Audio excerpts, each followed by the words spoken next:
breakfast.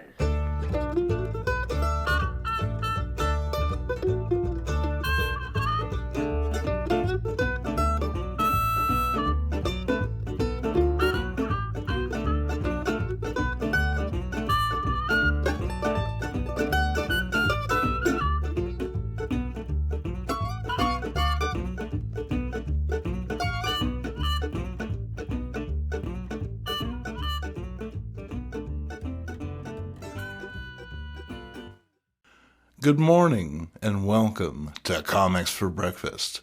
I'm your host, Jason MINK. You know, it's not easy being green. Kermit knew it, the creature was well aware, and the Hulk, well, let's just say he was the poster child of the raw deal. Born of a brutal union between man and gamma radiation, the Hulk was one of Marvel's earliest creations, and undoubtedly one of its most troubled. A collaboration between writer Stan Lee and artist Jack Kirby, the character made his debut in The Incredible Hulk #1, released in May of 1962. Unlike other Marvel titles of the time, The Incredible Hulk only lasted 6 issues before the plug was pulled. But why? The reasons remained debatable at the time.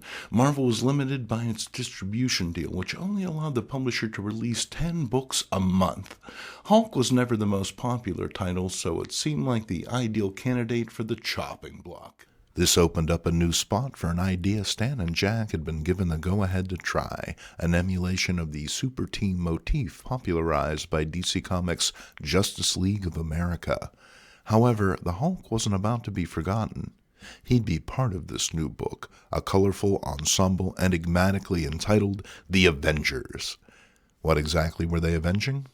Hard to say, but Hulk joined fellow Marvel stars Thor, Iron Man, Ant-Man, and the Wasp in what were sure to be many memorable adventures.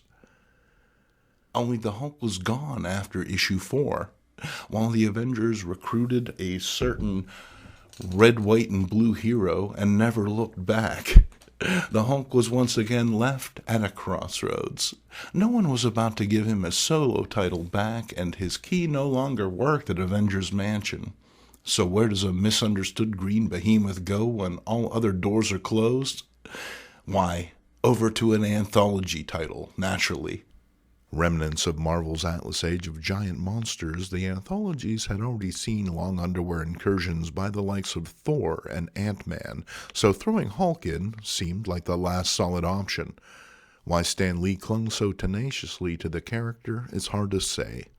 While others would have walked away from the troubled creation and focused on the dozens of other titles clamoring for their attention, Lee remained dedicated to the Hulk. I guess that's the thing about being a parent. You just don't give up on a kid who needs you, and Greenskin really needed someone. His guest appearance battling Giant Man in Tales to Astonish was deemed enough of its successful test run that Hulk was given half of the title, a move that should have alarmed Pym. He'd be kicked off the book just 5 issues later. Things seemed to improve for the Hulk after this. The shorter stories allowed for a quicker turnover of ideas and concepts, hammering out the major beats that would come to define the character for decades to come. In April of 1968, Tales of Astonish was retitled The Incredible Hulk Volume 2, and this time it stuck. The title continues to be published to this day, the Hulk character enjoying a level of popularity that Stan and Jack could have never imagined. Alright, with that out of the way, let's get to the comics. We begin with one of my personal favorite Hulk tales, the final issue of the first volume. It's The Incredible Hulk vs. the Metal Master, written by Stan Lee and drawn by sturdy Steve Ditko. At a military missile base somewhere in the Great Southwest, the countdown is halted while the base commander waits for Dr. Bruce Banner to appear. Rick Jones ponders, Betty Ross frets, and General Thunderbolt Ross is ready to box that milk-soft Banner's ears. And where is the errand scientist? Why, he's hiding behind a rock, trapped in his Hulk persona. In the space of 6 issues, he'd gone from turning into the Hulk at night to needing a gamma-ray projector to trigger the change. Now, an entire regiment of tanks and fighter jets on maneuvers have caged the green behemoth in, preventing him from reaching his secret cave hideout and reverting back to Banner. Hulk's savage nature threatens to assert itself, but luckily, an alarm calls the unsuspecting regiment back to base. Hulk returns to his cave and the gamma-ray projector. Only overuse of the device has left an instability in Banner's transformations. For a moment after reverting, Banner feels stronger, more powerful, but it's temporary, and he quickly returns to his frail state. He drops into a chair and flicks on the TV to see this shocking sight. The space probe rocket has melted to slag! And who's responsible? Why, the Metal Master, that's who. A native of the planet Astra, the Master can mentally manipulate metallic atoms to obey his will. All his people can. What makes this guy so special is he's a first-class creep. Like, we don't want you around, so we built you a rocket to leave levels of creep. And now we're stuck with him. General Ross makes an accurate assessment of the alien's character and orders his men to stop this orange troublemaker, which doesn't go so well for them. Turns out just about everything is made of metal, giving MM plenty of room to demonstrate his powers. You will surrender this entire base to me immediately, and the planet Earth itself must accept me as supreme ruler within 24 hours.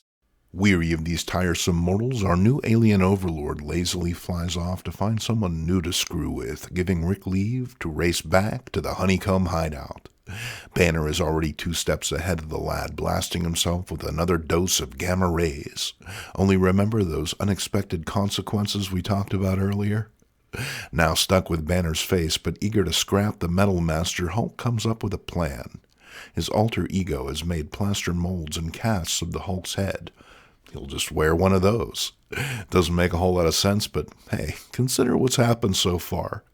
Stepping outside, Hulk takes a mighty leap into the air. Sighting Metal Master in a nearby scrapyard, the Jade Giant drops down to antagonize his new foe. He called him Peanut. Metal Master don't cotton to that and rains a ton of debris down on the Hulk. The beast fights back, but is slowly worn down by the barrage. Metal Master, however, changes tacks, asking Hulk to join him in his dominion of planet Earth. For a second, old Jade Jaws considers it, all the distraction needed for Metal Master to take him down with a sneaky blow from behind. Hulk is knocked out, Metal Master zips off, and the army draws in.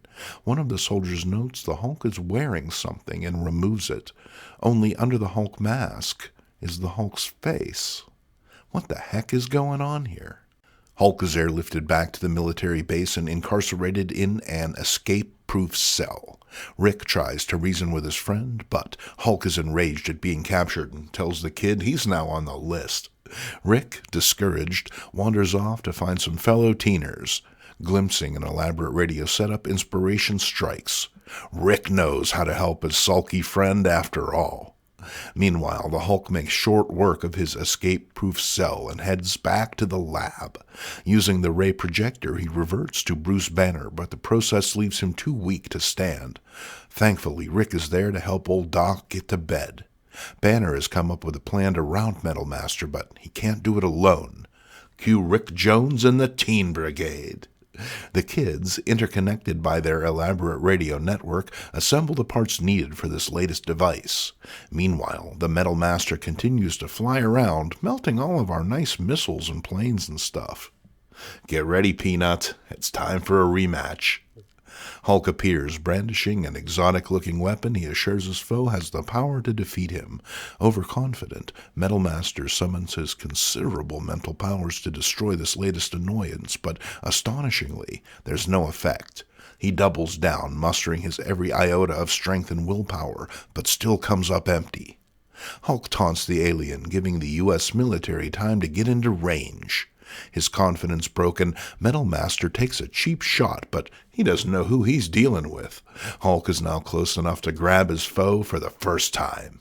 And wouldn't you know it, the guy is a big stinky coward.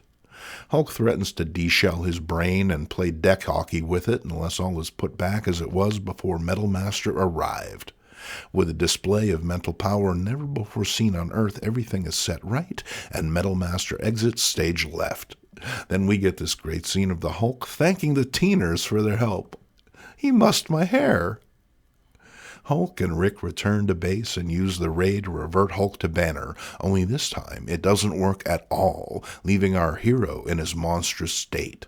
Just then Rick gets word that Hulk has been pardoned of all crimes thanks to defeating the Metal Master, a bitter pill to swallow. Hulk rages, but inexplicably, this rage causes him to revert to his human form. Unnerved by this latest wrinkle, Doc essentially swears off using the projector again and returns to the military base to set the scene for the next triumphant issue.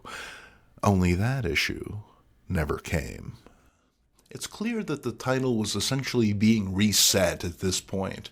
Between his pardon, the establishment of the Teen Brigade, and old Greenskin's triumph over a malevolent alien invader, and it appears that the Hulk was being positioned as more of a hero and less of a monster. What would the book have been if there had been an issue 7? As a wise old owl once said, the world may never know. Next up, we head into the swinging 70s. Hulk had been on his own for the better part of a decade now, and the thinking was to get him on a team. Any team. And while Marvel had more popular solo heroes in the form of the Amazing Spider-Man or fringe characters like Daredevil or Captain Marvel to link him to, the Hulk needed to be alongside properties of a similar power level and social bent. The original plan was to team him with Doctor Strange and the Silver Surfer, being the thinking that the trio would move some books. However, it wasn't until their battle with the alien techno-wizard Yandroth in Marvel Feature number 1 that the non-team took it. However, it wasn't until their battle with the alien techno-wizard Yandroth in Marvel Feature number 1 that the non-team truly consolidated. Only, as previously mentioned, Lee had other plans for the Surfer, and by Marvel Feature number 2, he'd been swapped out for Namor, the Submariner. With this slight alteration, we move on to issue 3 of Marvel Feature, and what a place to start! Space capsule Castor and Pollux 1 enters the Earth's atmosphere on its return journey. Aircraft carrier the Emerson speeds towards the retrieval site, carrying no less than General Thunderbolt Ross and Jim Wilson, the Hulk's latest sidekick. Ross fills the kid in on the space capsule encountering a mysterious mist that seemingly attacked one of the astronauts and then knocked out radio contact. And hey, Namor's here too. He realizes the capsule is set to land smack dab in the middle of a giant whirlpool and rushes to help. He retrieves the capsule from a handsy octopus and brings the craft to the surface, but gets a bunch of flack from these sailors in the process. There's a whole ocean, and these clowns still can't play nice. Namor makes short work of them, but is surprised by young Jim, who threatens to sick the Hulk on the Sea King if he doesn't stand down. Namor is amused by the youth's tenacity, but doesn't dwell on it for long. The astronauts pile out of the capsule, and they are pissed. It seems they hold their superiors responsible for this little snafu, and they quit. Even better, they're turning in their space suits for a sweet TV deal. Now dubbed the Astronauts, ex-Colonels Beam and Wagner are set to host a new Saturday morning program starring Zemnu, the being from another planet. First appearing in 1960's Journey into Mystery number 62, Zemnu was Marvel's original Hulk, a monster of the week-style alien menace out to enslave the world. So what's he doing here? He's selling merch, mostly. He just dropped by for a month or so before he returns to his home planet. The thing is, he's having such a great time, why, he might even take us kids along with him. We cut back to Jim, who's watching along with everyone else. Only he realizes something is amiss, so he seeks out the help of Hulk's sometimes ally, Dr. Strange. Strange considers what the lad has to say, but before things can get heavy, we cut away to the astronaut's set. There's a bit of dissension between Beam and Wagner, but it doesn't last for long as, just then, the Hulk arrives on the set. He wants to be on the show to prove to the world he's not a bad guy in what's sure to be a ratings coup for the duo. The appearance is scheduled for the last day of the broadcast to be shot from Cape Canaveral, where Xemnu is set to return to his home planet. A deal now set, Hulk and Jim take off on their magic carpet. Moments later, it's revealed that Hulk is actually an illusion cast by the good doctor to allow the pair admission to the set. They'll get to the bottom of this Xemnu business one way or the other. And remember what I said about merch? Buy two and keep one on the card, Pilgrim. In 50 years, you'll be able to sell it for a fortune on eBay. The day of the big show arrives, and the Hulk is unusually moist. Only it's not stage fright gripping the Jade Giant. A strange mental influence is making it difficult for Strange to maintain his illusion. Even worse, a rattled Bruce Banner sees all this on TV. Enraged, he transforms into the true Hulk and begins stomping his way towards the Cape. How he knows which direction to jump is anyone's guess. Meanwhile, Xemnu makes his move. He calls upon his young audience to join him and return to the magic planet, and millions of children begin to mindlessly file towards Florida. They converge upon the Cape and climb the fences, the guards unwilling to shoot innocent kids. Just then, Strange appears and engages Xemnu. Probing the creature's mind, we get some background, which links Xemnu's first appearance to this tale, a neat little bit of continuity Marvel would continue to build on for decades to come. Soon, Strange is on the ropes, but just then Namor shows up. The Doc is called in a favor, and hey, Subby's always up for a scrap. He tackles Xemnu and gets in a few good shots, but is felled by the beast's mental prowess. Beam, realizing he's sold out his race, tries to stop Xemnu, but is killed for his troubles. Luckily, the true Hulk has finally made the scene, not happy with this cat stealing his thunder. A battle ensues, and while they appear evenly matched on a physical level, Xemnu expects his mental abilities to provide him with an edge. However, the Hulk's savage nature makes him essentially immune to the alien's influence, and he hammers his foe into oblivion. However, instead of being lauded for their heroics, the three find guns turned on them. Shunned by an unreasoning world, these defenders leave, vanishing into an uncertain future. The team would have a future, as the Defenders comic went on to last 152 issues. Of course, by then, this original trio had long parted ways with the group they started, but that's a tale for another time. By the 1980s, attempts to shoehorn the Hulk into supergroups had been abandoned. When comics Wunderkind John Byrne took over the title with issue 314, the Hulk aspect of Bruce Banner's personality was physically separated from the scientist. And while this seemed ideally a cure for Banner, it proved to be a death sentence for the planet. Without the human aspect to moderate its behavior, the Hulk became an unbridled engine of destruction. Subsequently, it falls to his former teammates to subdue him, and that's where issue number 316 picks up, Byrne's third on the title. And it's a doozy, an all-out slugfest between the Hulk and the Avengers. Let's go! She-Hulk bursts through hospital doors, demanding to see her cousin. The Jade Giantess is stopped by Betty Ross, who informs her of Bruce's perilous state. Meanwhile, the Hulk is in the process of destroying a small town in New Mexico. The physical separation of the brute from Banner has left it in a mindless rage. But wait, something is happening. Yes, it appears Iron Man and Wonder Man are on the scene. The armored Avenger lays into his one-time teammate, hammering him with repulsors, but his overconfidence in his armor's abilities nearly leads to his downfall. Luckily, Wonder Man is there to run interference, catching Hulk and chucking him aside. Startled by their foe's unexpected savagery, the two Avengers consider their next step, but before they can make a plan, the Hulk attacks. How can something so big move so fast?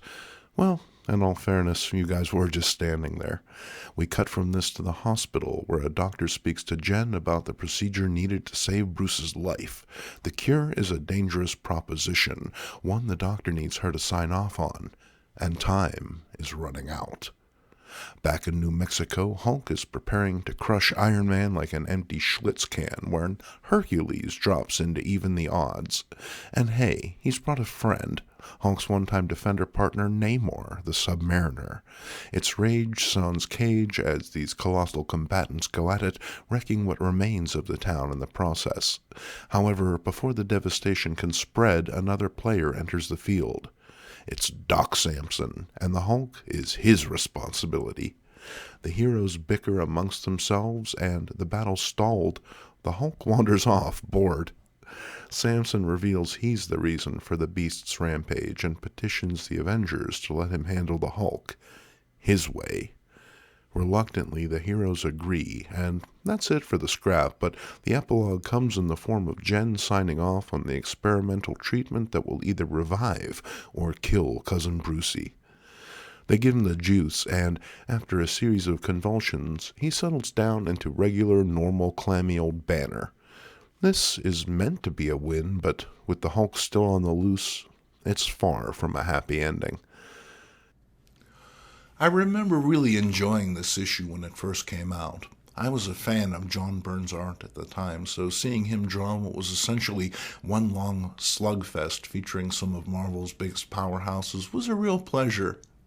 And while some folks may have a hard time getting past the 1980s flexographic printing and Iron Man in his new Coke armor, I can still read this book and get some degree of enjoyment out of it. Byrne wouldn't be on the title for long, which was a shame, as I would have loved to have seen what he had up his sleeve for old Greenskin. We get a sense of what might have been way back here. And this fun little callback to our last Comics for Breakfast, it's a fumetti. Following up on our fumetti video from last week, here's a conference featuring the creators and their star coming to grips with the realities of producing a monthly comic. As you can see, the photos look a lot better here, the flexographic printing far kinder depicts than the standard method. To think, if they'd only waited a year, the Marvel fumetti book may have looked this good. So what's your favorite Hulk comic? Let me know in the comments section below. I'd love to hear from you. And speaking of old Greenskin, check out this parody cover by OG Supreme Warren Muzak. It's the battle you never thought you'd see. Rock this tee or others straight out of the Old Guys Who Like Old Comics swag shop. The link is in the description below. For the Old Guys Who Like Old Comics Network, I'm Jason Mink. And I hope to see you next week at breakfast.